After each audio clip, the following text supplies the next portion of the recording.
Saludos, soy Marco Vázquez, profesor investigador de la Universidad Nacional de Educación de Ecuador. Y en esta ocasión vamos a compartir los resultados de un proyecto de investigación denominado Taptana Cañari, que lo venimos haciendo, eh, llevando a cabo en la Universidad Nacional de Educación con el apoyo de la Organización de Estados Iberoamericanos y el Ministerio de Educación de Ecuador. Me permito entonces compartirles una breve presentación a fin de que se entienda esta investigación. En primer lugar, presentaremos el título de la conferencia es Taptana Cañari, Conocimiento Transdisciplinario, y aquí tenemos dos imágenes. La una de ellas, una Taptana Cañari en piedra, que de alguna forma intenta recrear ese espacio ancestral de nuestros aborígenes cañaris, una cultura que se dio en la zona sur del Ecuador. Y a la derecha tenemos una propuesta ya de cómo este objeto puede ayudarnos para trabajar temas de desarrollo de conceptos matemáticos, en este caso en niños. Debo iniciar indicando de que aquí tenemos dos objetos tal como se encontraron, objetos que llamaban la atención. Inicialmente se pensaba que eran objetos o tableros de juego, de ahí el nombre, incluso Tatana, que viene del árabe y significa un tablero de juego. Sí, debo indicarles también de que los códigos QR que están en las pantallas que van a ir asomando en la presentación son direccionamientos para que ustedes puedan acceder si están interesados a documentación sobre los objetos e incluso sobre su operatividad. Sí. Este es entonces el objeto que inició toda esta investigación, ¿cierto? Según Jesús Arriaga, que es el que inicia la misma, estos se encontraban en piedra y en madera, y tenemos una piedra y una madera justamente, y llamaban de alguna forma la atención porque no se sabía exactamente cuál era su uso. Me va a permitir en este caso presentarles una réplica de ese objeto, ¿sí? Sería algo así, donde, como ustedes ven, vamos a tener este espacio, que es muy importante, ya les vamos a explicar, estos dos espacios que tienen los 9 cuadrados cada uno y estos otros espacios que tienen esos orificios. En esto, según Arriaga, se pueden representar cantidades, pero se pueden representar cantidades que van en este sentido: 1, 2, 3, 4, 5, 6, 7, 8 y 9, que sería en espiral, ¿no? Y que va a complementarse con algunos elementos representativos que podían ser granos o piedritas. Según Arriaga eran piedritas redondas, dice, de distintos tamaños, con una de ese tipo representaban unidades. Para que sea más claro, voy a intentar explicarles con granos. Nos supongamos que nos ponemos de acuerdo que el maíz va a representar cantidades, entonces un maíz ubicado aquí representaría una unidad, aquí representaría 2 unidades, 3 unidades, 4 y así sucesivamente. Acá serían 9 unidades. Pero si decimos también que las habas, otro tipo de grano, van a representar decenas, al ubicarle aquí ya no representaría una unidad, sino representaría una decena. Y al ubicarle aquí representaría 2 decenas. Es decir, si aquí tengo yo simultáneamente un haba y un maíz, estaría representada la cantidad de 22, y así podíamos representar distintas cantidades, ¿no es cierto? Las, la, la, el elemento aquí fundamental, o la idea fundamental que va a surgir de este contador, es el hecho de que luego del 9 ya no podríamos estar en la misma fase, en la casa de unidades o decenas, sino que tendríamos que cambiar a una siguiente fase. Es decir, si contamos, iríamos con el maíz desde 1 hasta el 9, pero para el décimo ya no tenemos un espacio para ubicarle aquí, o se cumplió ya la fase y tendríamos que ubicarle acá, obligando a que cambie y ahí en lugar de maíz se convierta en una haba y que asome por acá. Es decir, aquí estaría ya el 10 y seguiríamos con este proceso de conteo. Vamos a llegar a un momento que llegue a 99 y luego vamos a necesitar otro grano para poder representar centenas. Y así, dependiendo La cantidad de tipos de granos va a ser la cantidad de cifras que podamos representar. Pero como ustedes ven, aquí tenemos dos cuadrados de esto, ¿no es cierto? ¿Por qué es esto? Porque según las investigaciones, el ser humano cuando hace las operaciones hace tomando dos elementos a la vez, es decir, si quiero sumar 8 más 9 y más 5, lo que primero es, tomo dos de estos elementos, puede ser 8 más 9, obtengo el resultado y luego lo sumo a tercero. Entonces aquí vamos a ir representando siempre dos cantidades a la vez y haremos las operaciones. ¿Sí? Estos orificios de acá se utilizan, según lo que hemos visto, cuando son operaciones un poquito más complejas como la multiplicación o la división, pero siempre con estos principios que acabo de indicarles. Con esto dicho, regresaré a la presentación. Y claro, iremos explicando ciertos aspectos que han ido surgiendo justamente en base de la relación que intentamos nosotros que exista entre la investigación y la realidad. Decíamos, explicábamos que estos son los objetos que se encontraron. Aquí tenemos, por ejemplo, ya una taptana eh, mucho más didáctica, donde el movimiento ya no es en espiral como teníamos antes, sino es más bien en columna. Y claro, que en cada una de las columnas representarán una fase, es decir, aquí tendríamos unidades, en la siguiente columna tendríamos decenas, centenas, unidades de mil.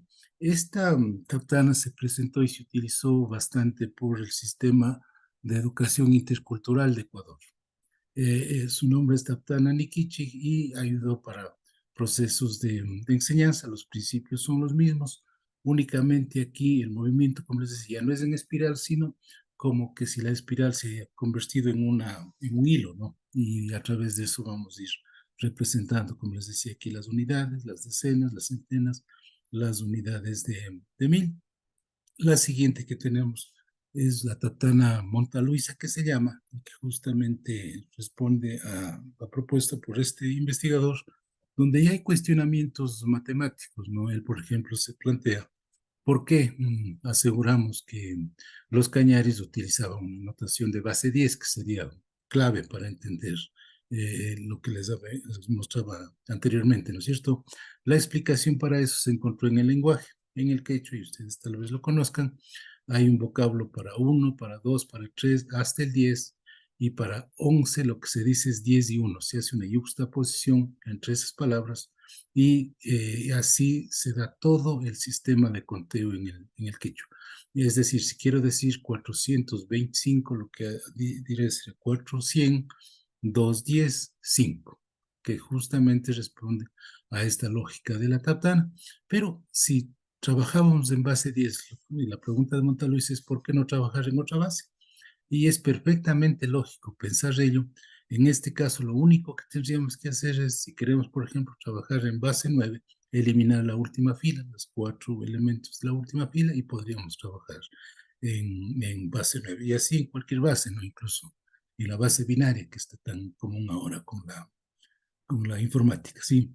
Luego va a ser otro investigador, en este caso Bolívar Yantalema, quien presente esta Tatana, donde hace así mismo algunas reflexiones sobre las matemáticas. Dice, por ejemplo, dónde inicia el conteo, pone las espirales, decíamos al comienzo que hablábamos de ese movimiento espiral para contar, pero dónde inicia. O podríamos pensar tal vez que el primer orificio es desde ahí donde inicia, ¿no es cierto? Perfectamente válido, pero no tiene por qué o no habría ninguna contradicción si decimos que en cualquiera de los otros orificios inicia el conteo y en cualquiera de los sentidos, ya sea horario o antihorario, que se mueva, puede ser lo positivo y lo negativo. Son únicamente cuestiones de acuerdos que se llegan, ¿no es cierto? Y la parte de abajo lo que me dice es que el movimiento positivo o negativo puede ser hacia la izquierda o hacia la derecha, de alguna forma buscando una crítica o una reflexión contra el sistema cartesiano, ¿no? Que nos dice que hacia la derecha o hacia arriba debe ser positivo y hacia la izquierda o hacia abajo debe ser negativo.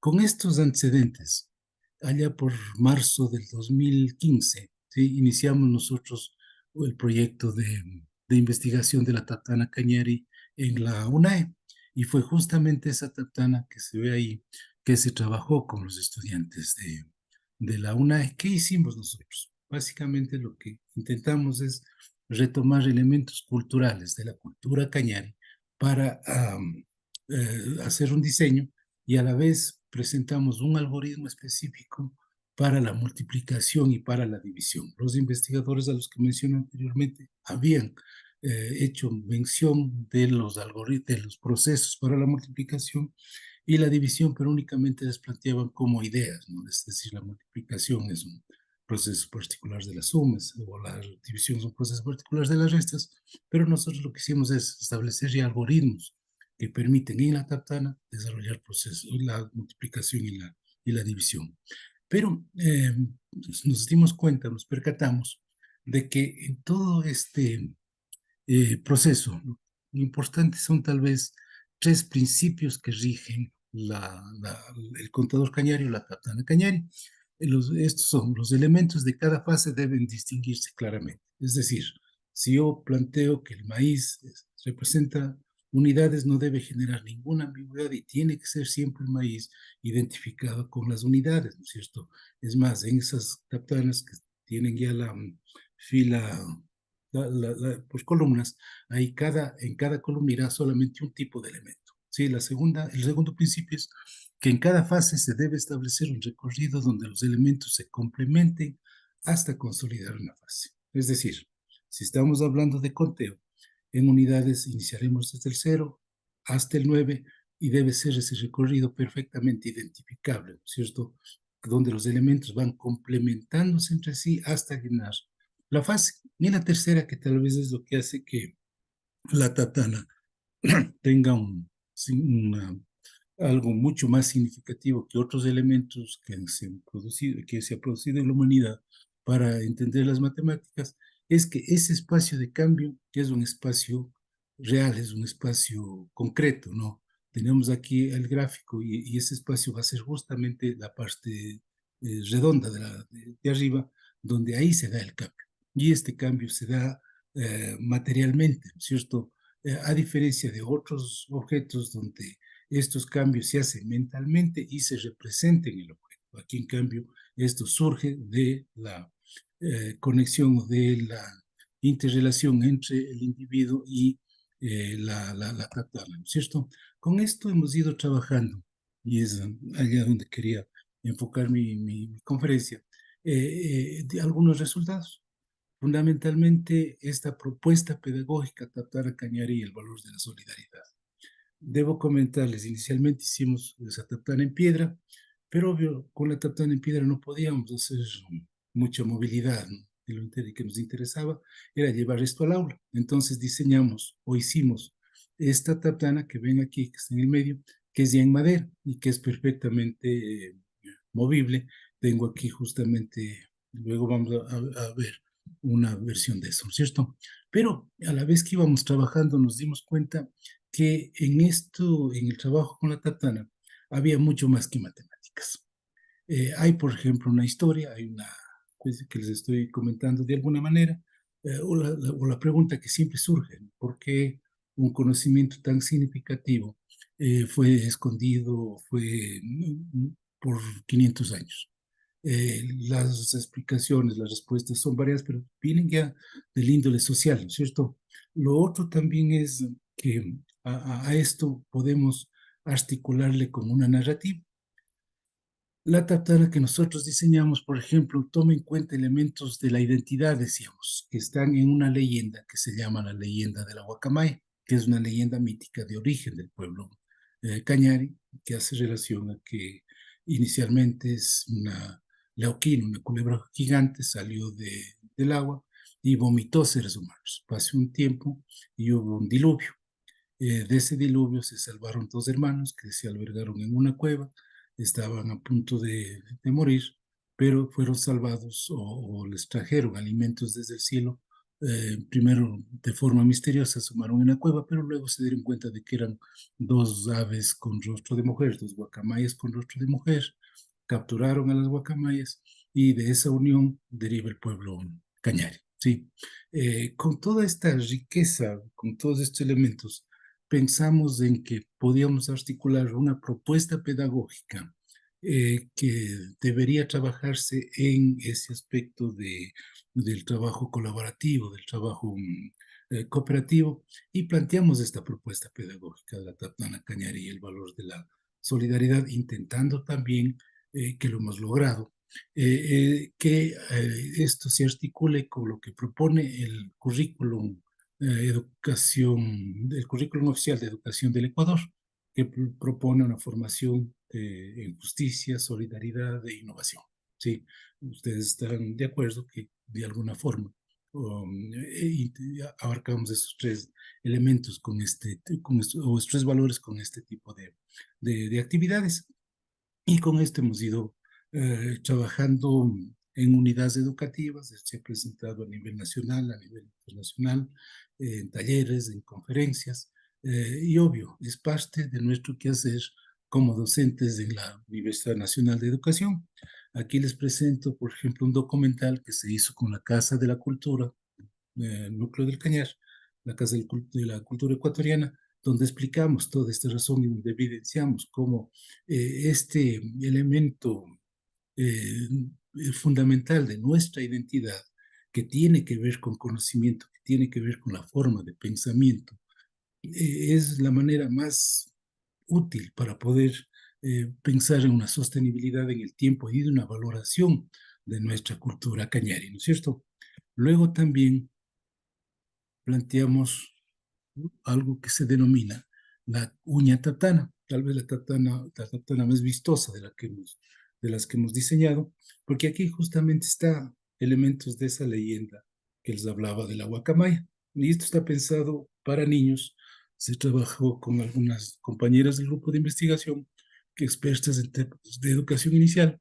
Se trabajó paralelamente con un cuento donde el cuento inicia su narrativa indicando de que había un pueblo valeroso llamado el pueblo Cañari y ubicamos un elemento en el primer orificio que está aquí de la guacamaya. Sí, se dio un diluvio y se salvaron dos hermanos.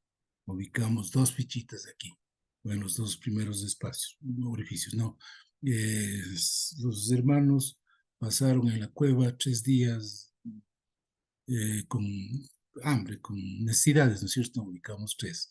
Salieron y encontraron cuatro cóndores, ¿sí? Y así vamos hasta llegar al 9, donde en el 9 es ya que ellos conforman ya hogares sí, hogares con las guacamayas, tienen 9 hijos, se dice, y de ahí deriva el pueblo cañari. Y justamente la luna está ahí para cumplir la misma una misión análoga a lo que hace en realidad de cambio de fase, ¿no es cierto? Desde aquí pasaría entonces ya al inicio de una nueva era para el pueblo cañari, pero que en números pasaría tal vez de unidades a decenas, y claro, las decenas empezaríamos a contar ya acá con la Leuquino, con la culebra. ¿Sí?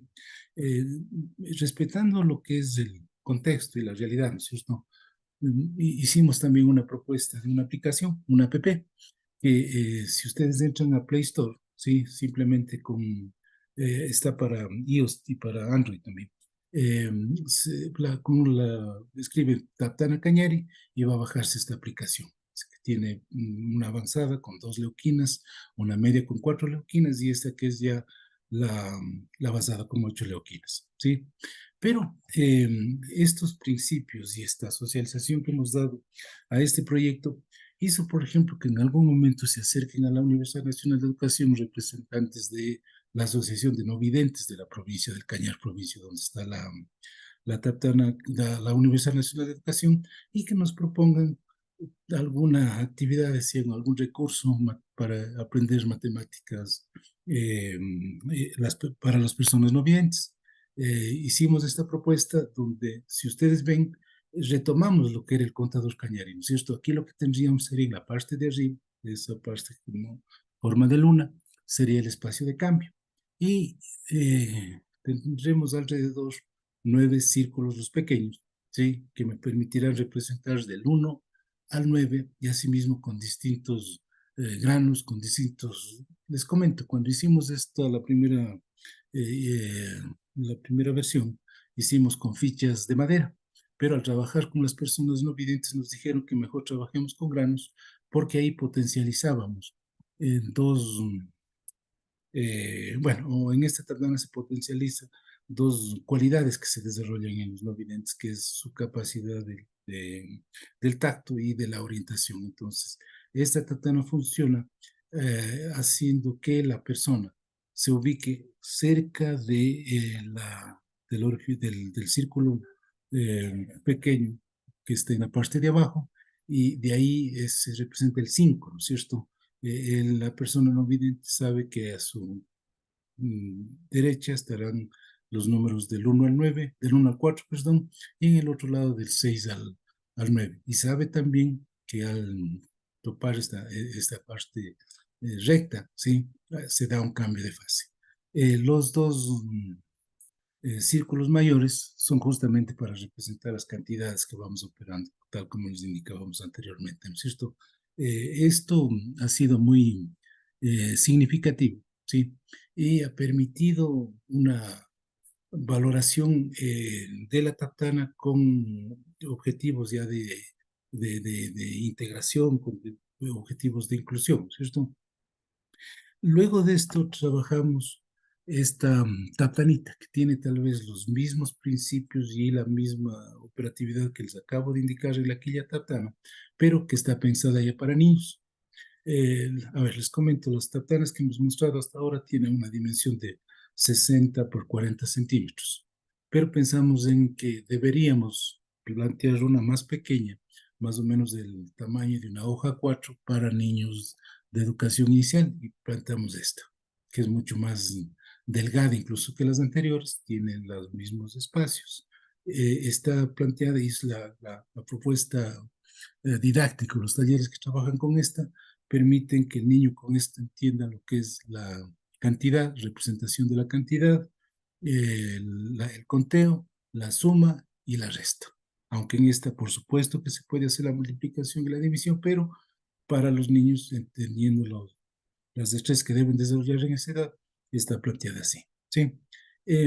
Paralelamente también logramos estructurar el centro de interpretación de la Taptana Cañari, que ha sido muy importante para poder mantener y continuar la investigación.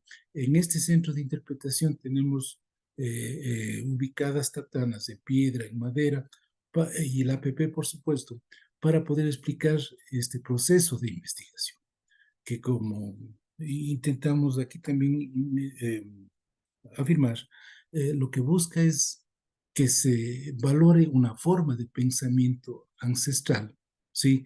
Pero que tiene objetividad y que tiene relevancia en este momento para poder entregarnos recursos didácticos, recursos que desarrollen y faciliten los procesos educativos. Este es el Centro de Investigación de la Taptana Cañari y también gracias a la Casa de la Cultura y a la Organización de Estados Iberoamericanos, se ha creado una colección, ¿sí? Donde vamos publicando estos resultados. La colección se llama Tatana, Conocimientos Matemáticos en los Saberes Ancestrales. Hasta ahora tenemos publicados ya 4 volúmenes, están 3 por salir y es el espacio para poder justamente difundir y compartir estos resultados.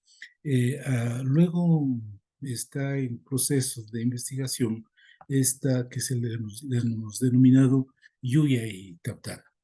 Algo muy curioso en esta, o por qué surge esta, es porque eh, yo soy de formación básica matemático y me dijeron que para transformar un número de base 8 a base 5, por ejemplo, siempre tengo que pasar por base 10. Es decir, para transformar un número en distintas bases que no sean base 10, hay siempre que pasar por base 10. Pero con esto, ¿sí? con la lluvia Taptana demostramos, tenemos el algoritmo ya para poder pasar directamente entre dos bases, un número cualquiera, sin necesidad de pasar por base 10, simplemente porque acá lo que interesa es la complementariedad de los números, ¿no? Y no y de las representaciones de las cantidades más que de los números, y no necesariamente hay la jerarquización que tal vez sí existe en la matemática occidental. Con esto dicho, me voy a permitir eh,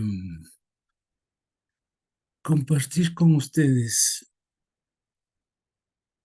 A ver, vamos a pasar a esta de acá.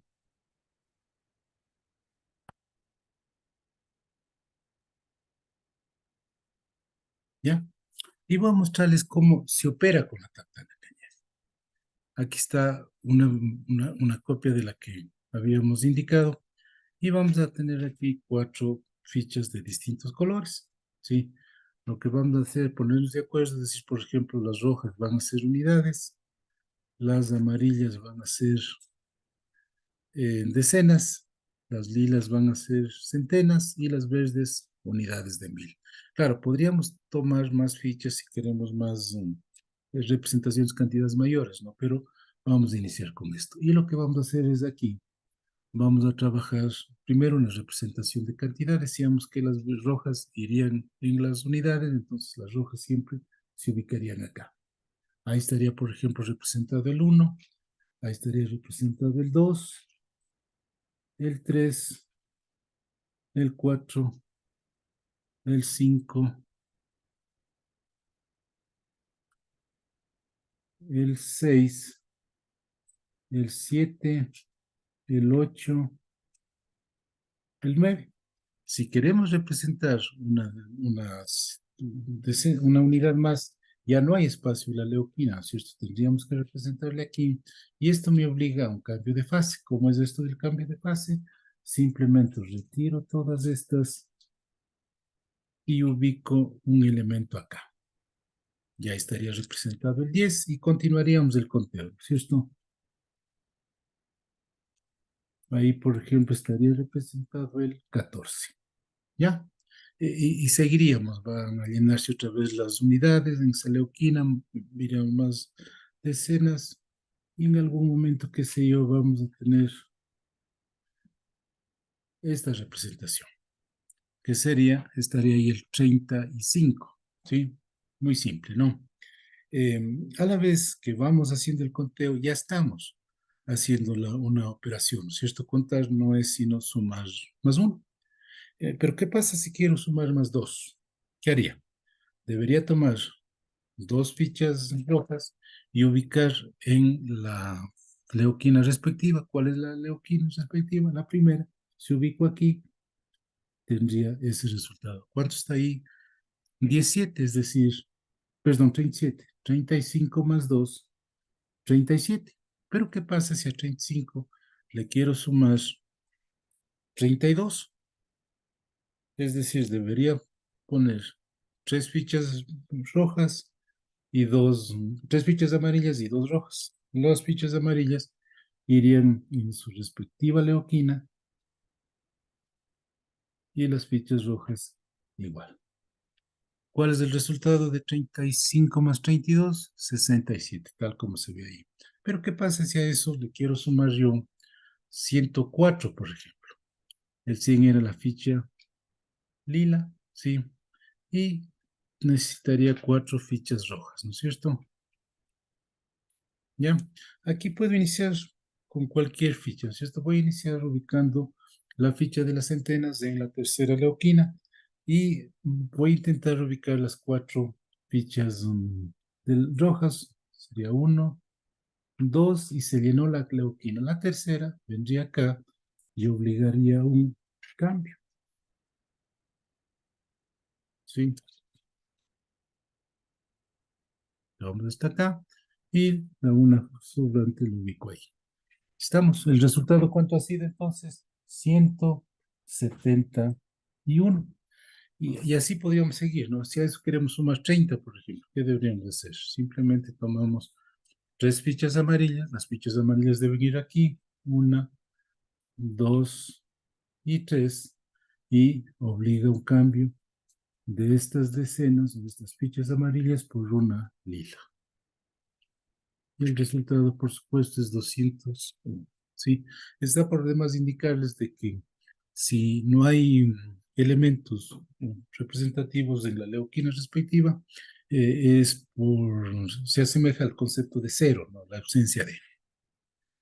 ¿Cómo sería para una resta? A ver, pongamos, representemos, va a ser la misma lógica. Supongamos, aquí tengo 324, ¿sí? Y quiero restar 211. ¿Qué debería ser? 211, retiro una unidad, retiro una decena y retiro dos centenas. Y ahí está el resultado. ¿Sí? Pero asimismo, ¿qué pasa si el resultado está 113, ¿no? Si quiero yo restarle a esto 15, ¿ya?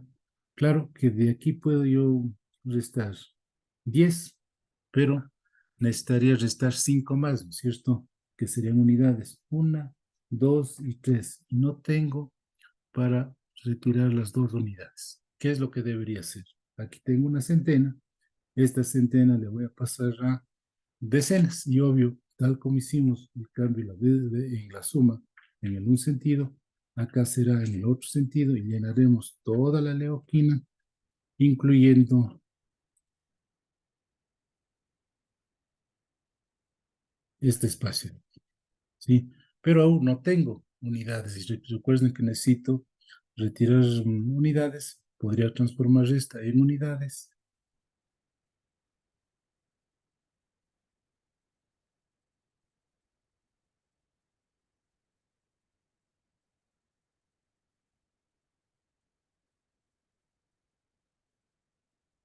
Y ahí sí retiro las dos unidades que me faltaban y el resultado ha sido 98.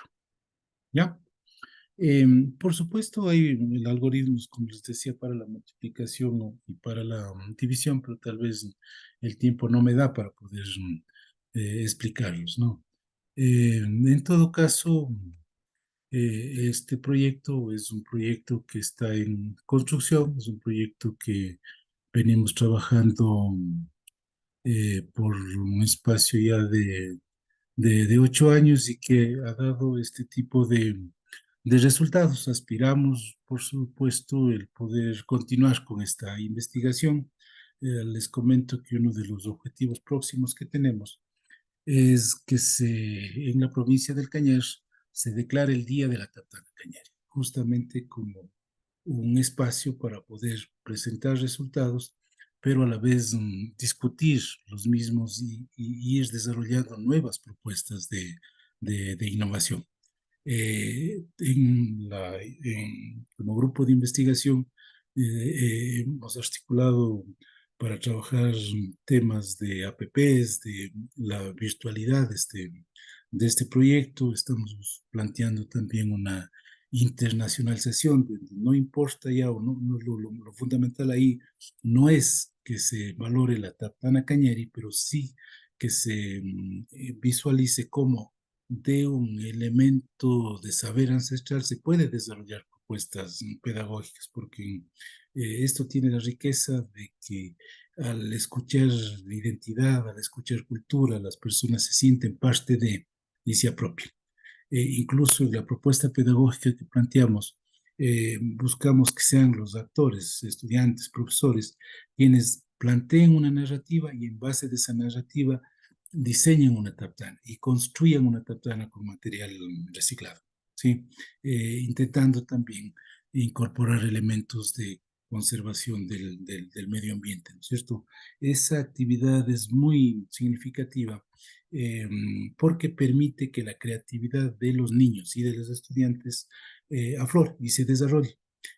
Claro, tal vez me falta indicarles de que siempre planteamos de que se trabaje en grupos de al menos de hasta 4 personas, para que sean ahí donde se discuta la narrativa, que sea ahí donde se discuta el diseño y que sean ellos quienes construyan, ¿no es cierto? Porque está claro que se trabaja ahí lo que es arte, hablamos de un diseño, hablamos de una narrativa, lengua y literatura, hablamos de aspectos de índole social, de preservación del medio ambiente y por supuesto de matemáticas, que en Ecuador son las cuatro áreas del conocimiento.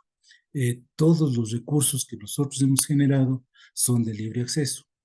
Eh, Me voy a permitir eh, poner en el chat, ¿sí? A ver, ¿cómo haríamos? Pero ahí está el correo, marcovázquez@unae.edu.es. Ese, sí, es el, donde pueden ustedes, si tienen algún interés, sí, comunicarse conmigo para poder solventar algún inquietud o desarrollar alguna propuesta, sí. Es todo lo que quería comentarles.